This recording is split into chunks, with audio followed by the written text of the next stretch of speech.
going to do 3 types of pigeon. Pigeon with a ball, pigeon with a fall, and pigeon on the wall. We're going to start with pigeon on the ball because it's the one where you actually need to be kind of careful, because if you did it incorrectly, you could end up injuring yourself.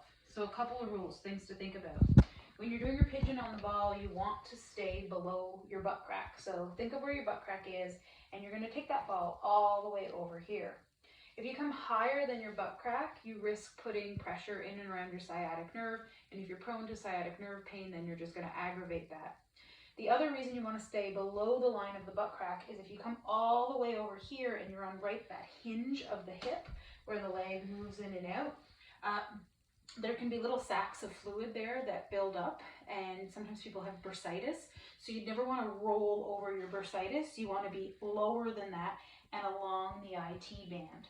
So when you're rolling on the ball, we're going to stay below the butt crack and think about getting the glute med coming out to the side and rolling into that connective tissue that then feeds right into the IT band. So that's the line.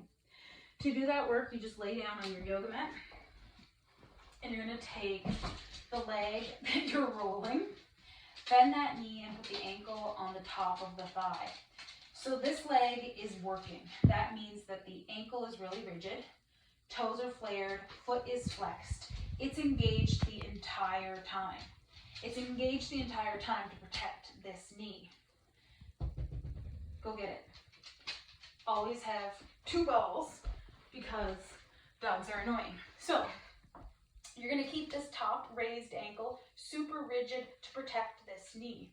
I'm going to push into the foot that's on the ground, lift up the hips, and put the ball just underneath the line that I talked about. So here's my butt crack, there's the line. I'm putting the ball under that line, right kind of to the center of my butt cheek, and then I'm going to push this thigh away and try to relax over it.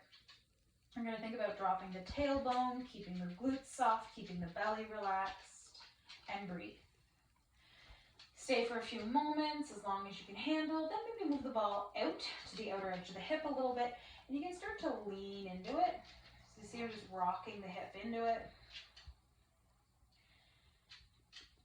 And then you can bring the ball down a little bit lower. Ooh, find some tender spots there.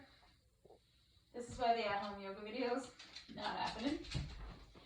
And then once you've gotten that initial surface tension out, you can put the ball under the hip again, and I'm pushing into that foot that's on the ground, and I'm going to start to rock my hips from side to side, just rolling over that line that I showed you with the ball, trying to get a little bit of a massage into where my glutes meet the IT band.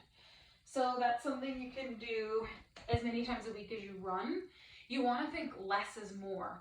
So with your IT band, it's fascia. And if you go too hard, you're going to bypass the fascia. You're going to press into it. You might bruise it. You'll just make it worse.